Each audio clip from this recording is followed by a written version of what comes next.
Imagine, high up in the Peruvian Andes, a city literally carved out of a mountain peak, wrapped in mist. A place that, by all logic, just shouldn't be there. It's a stunning monument to an empire that had an incredible mastery of stone, of the sky, and of sheer survival. Welcome to Machu Picchu. Would anyone believe what I have found? I mean, can you imagine scribbling that in your journal?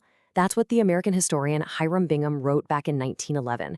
He just spent days hacking through near impenetrable jungle, and then he saw it. A sight so unbelievable, he honestly wondered if anyone would think he was making it up. And you know what? That feeling of awe, it still hits people just as hard today. All right, so let's jump in. Here's our roadmap for exploring this amazing place. We're going to cover what it is, then look at its brilliant layout, unpack the engineering secrets that have kept it standing, and finally, tell the story of how this lost city was found again. Okay, first things first. What exactly was Machu Picchu?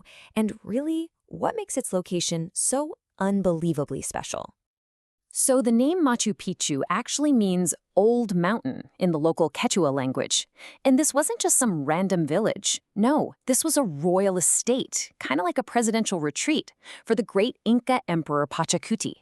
It was built around 1450, right at the peak of the Inca Empire's power, a true symbol of their might. Now, here's something that might surprise you. When you look at Machu Picchu today, only about 30% of what you see is the original 15th century Inca construction. The rest has been painstakingly reconstructed to give us a real sense of its former glory. And here's a cool tip. You can often tell the difference. The original Inca work uses these massive, perfectly fitted stones.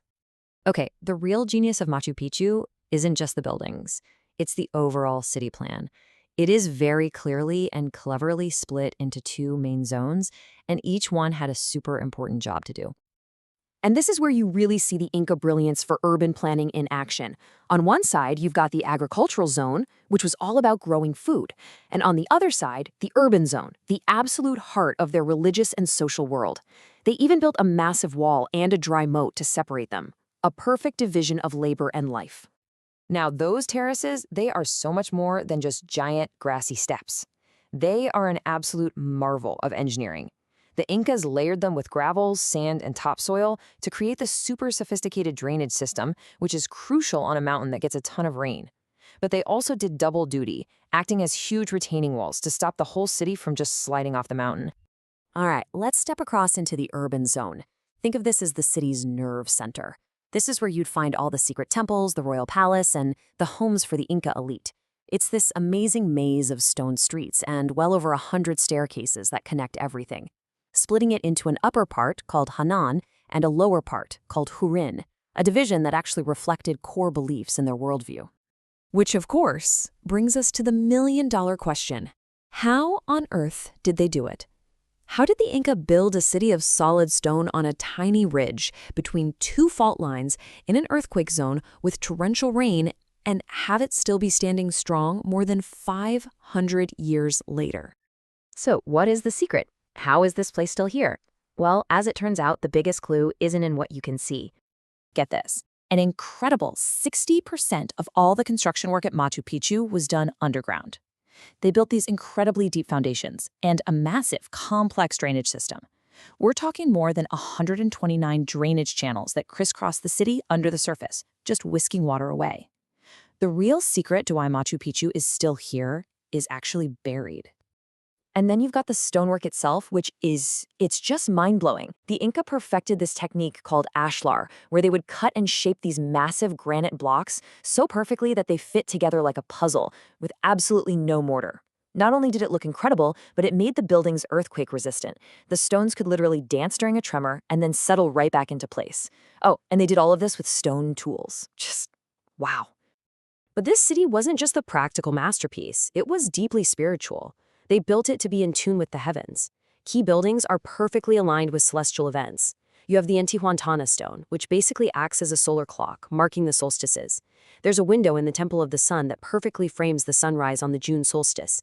Machu Picchu wasn't just a city, it was a sacred calendar made of stone. So what happened? After the Spanish conquest shattered the Inca Empire, Machu Picchu was eventually abandoned. For almost 400 years, the jungle just took it back. its memory faded, and to the outside world, it became a true lost city. Now, as you can see from this timeline, Hiram Bingham wasn't actually the first outsider to find the ruins. Not by a long shot. Local farming families had known about it for years, and one German businessman even tried to plunder the site decades earlier. But it was Bingham's expedition in 1911, backed by Yale and National Geographic, that really put Machu Picchu on the world map and made it famous. You really have to try and picture what he saw. It was nothing like the pristine site we see today. It was like something out of an Indiana Jones movie. The stone buildings were almost completely choked by a thick blanket of jungle vines and trees, and the whole place was crawling with venomous snakes. It was truly a city that had been reclaimed by nature. Bingham's team dug up thousands of artifacts. They were like clues to a giant mystery. They found over 500 pieces of pottery, hundreds of metal objects, tools, and beautiful jewelry. And these finds, which have now mostly been returned to Peru, gave us the first real proof of how important this city was. So from a forgotten ruin swallowed by the jungle to a new wonder of the world, Machu Picchu is now, without a doubt, the most iconic symbol of the entire Inca Empire. But it's more than just a pretty picture. It's this powerful, enduring testament to what humans can achieve when they work in perfect harmony with the world around them. And that really leaves us with one final thought. You know, in our modern world of disposable everything and huge environmental challenges, what can we really learn from a civilization that built a sustainable city in the clouds, designed to connect with the cosmos and to last for centuries? It's definitely something to think about.